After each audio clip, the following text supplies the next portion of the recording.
अस्सलाम वालेकुम एवरीवन। तो जैसा मैंने आपको कल कहा था कि मैं डेली बेस पे एक एक वीडियो अकाउंटेंसी और बुक कीपिंग पे अपलोड करती जाऊंगी।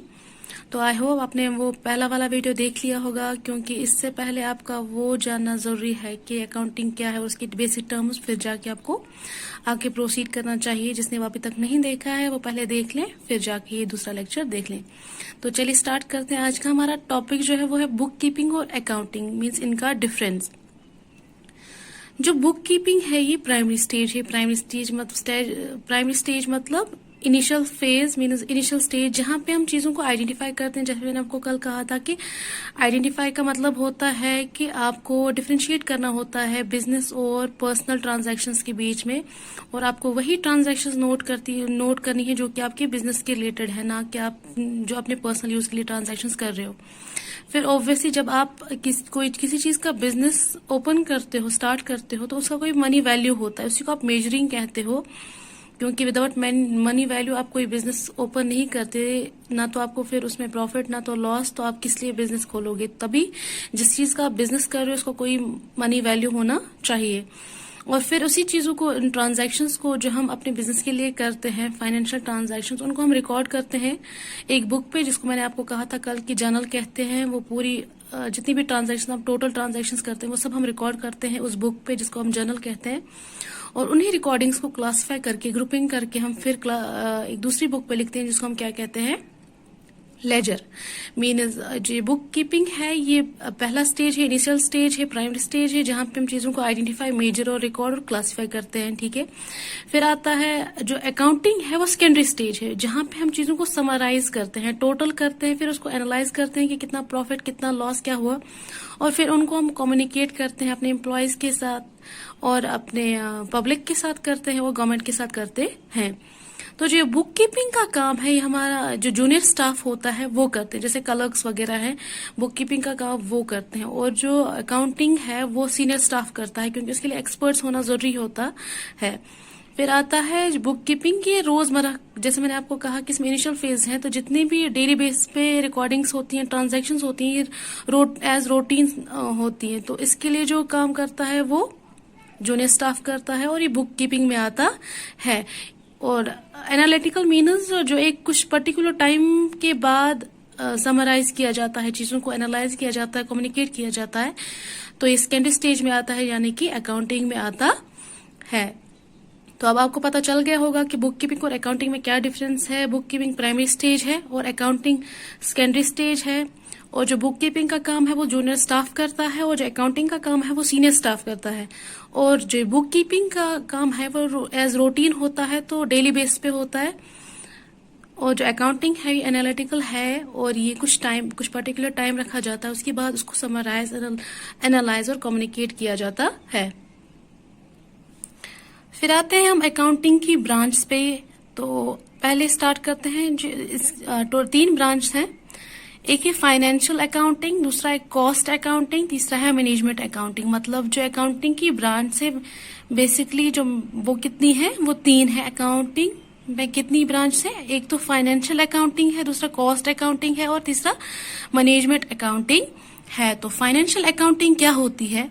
Financial accounting is a process of recording, summarising and reporting a company business transactions through financial statements. These statements are means जो फाइनेंशियल ट्रांजैक्शंस होती हैं, या जो फाइनेंशियल अकाउंटिंग होती है, ये एक प्रोसेस है जहां पे आप रिकॉर्ड करते हो, समराइज करते हो, रिपोर्ट करते हो अपनी कंपनी को।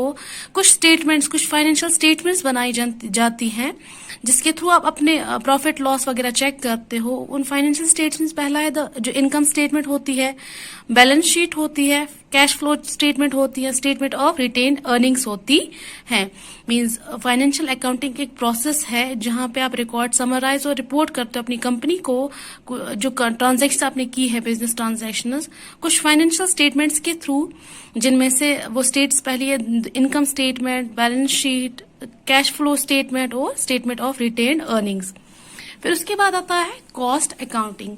Cost accounting deals with the cost of the raw material और from the purchase of raw material to the completion of the final product means आपको समझ आ गया होगा कि कॉस्ट अकाउंटिंग उन चीजों के साथ डील करता है। मीन्स अगर आप अपनी कंपनी में कोई चीज बना रहे हो तो उसको आपको रॉ मीन्स फॉर एग्जाम्पल आप आप अपना मोबाइल का, जैसे मैंने आपको कहा शॉप है, आप उसको मोबाइल बनाने का काम करते हो, तो आपको उसके लिए जो रॉ मटेरियल चाहिए, पहले उस मोबाइल को बनाने के लिए आपको रॉ मटेरियल चाहिए, फिर आप उसको अच्छे सिस्टमैटिकली आप उसको प्रोसेस करके एक फाइनल प्रोडक्ट तैयार करोगे। जितना भी आपको उसमें कॉस्ट खर्च हुआ है, जितना भी आपने उसको जैसे परचेज में रॉ मटेरियल और फाइनल प्रोडक्ट तक बनने के लिए जितने भी आपने उसमें फाइनेंशियल ट्रांजैक्शंस की है, वो आप कॉस्ट अकाउंटिंग में वो उसके साथ कॉस्ट अकाउंटिंग डील करता है।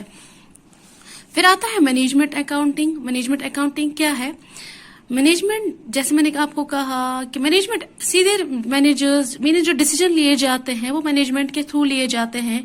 जब वो अपनी फाइनेंशियल पोजीशन चेक करते हैं, अपना प्रॉफिट लॉस चेक करते हैं, अपनी पूरी चीजें चेक करते हैं, तो फिर उनको कुछ डिसीजंस लेने होते हैं, वो मैनेजमेंट अकाउंटिंग का काम है। और फिर आते हैं हम कुछ इंपॉर्टेंट वर्ड्स हैं जो आपके लिए जानना बहुत जरूरी है, क्योंकि मैंने भी इससे पहले कोई वर्ड्स यूज किए जैसे एसेट्स है वगैरह, जब तक ना आप उनको पता होगा आप उनका मतलब तब तक आपको समझ नहीं आएगा मैंने बोला क्या। तो पहला वर्ड जो है वो है कैपिटल। कैपिटल हम किसको कहते हैं? Total amount of money resources invested in your business is known as capital.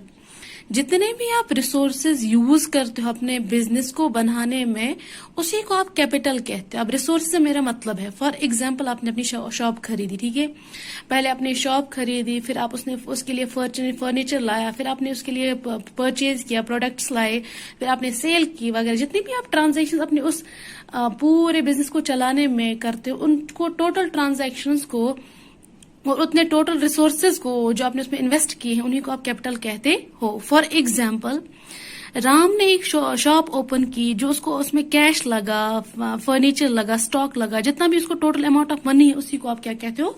Capital कहते हो। जितनी भी आपने उसको उसमें कैपिटल मीन जितना आपको टोटल मनी लगा है उन सब चीजों में, जैसे कैश, फर्नीचर, स्टॉक वगैरह, उसी को आप मिला के एक टर्म में बोलते हो जिसको आप क्या कहते हो? कैपिटल कहते हो।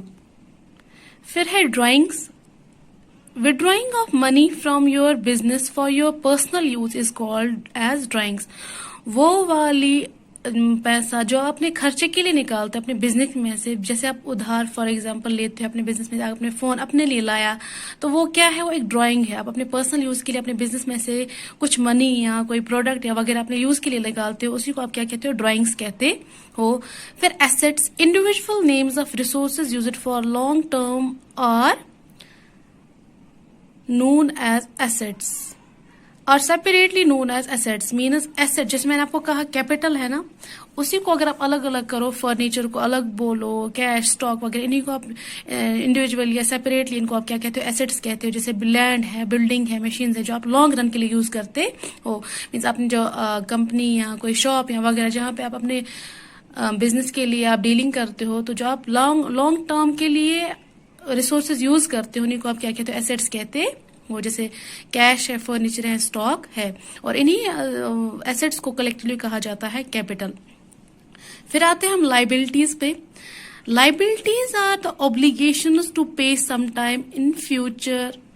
फॉर एग्जाम्पल आपने सुना होगा मेरे पे तो बहुत लाइबिलिटीज है। लाइबिलिटीज मतलब होता है कि कोई चीज आपको जो फ्यूचर में पे करनी है। फॉर एग्जाम्पल आपको अपने बिजनेस को स्टार्ट करने के लिए कुछ पैसे जरूरत है, तो आप क्या लेते हो? आप लोन लेते हो, उसको आप एक लाइबिलिटी कहते हो, क्योंकि आपको उसको फ्यूचर में पे करना होता है। जो लाइबिलिटीज हैं ये दो तरह के होते हैं, एक तो कैश और एक दूसरा सर्विस। आपको लाइबिलिटीज हमेशा कैश में ही आपको वापस नहीं देनी होती हैं, आप कभी कभी सर्विस भी देते हो। अब आप मान लो जैसे कि मैंने कहा आप ये ट्यूशन आपने फॉर एग्जांपल आपकी शॉप है, तो वहां पे आपने किसी एम्प्लॉय को रखा है, तो आप उसको कैश देते हो या वो आपसे कैश लेता है और वो आपको सर्विस प्रोवाइड करता है।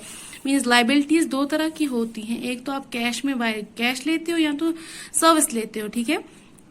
तो बाय कैश आपको आ गया उसमें, जैसे लोन है वगैरह जो आपको फ्यूचर में पे करना होता है, वैसे ही आपको कभी सर्विस भी देनी होती है। जैसे किसी ने प्रोडक्ट मंगवाया ऑनलाइन, तो आपको डिलीवर करना होता है उनके घर तक, तो आप उसको कैश के बदले क्या करते हो? सर्विस देते हो। फिर आता है परचेज।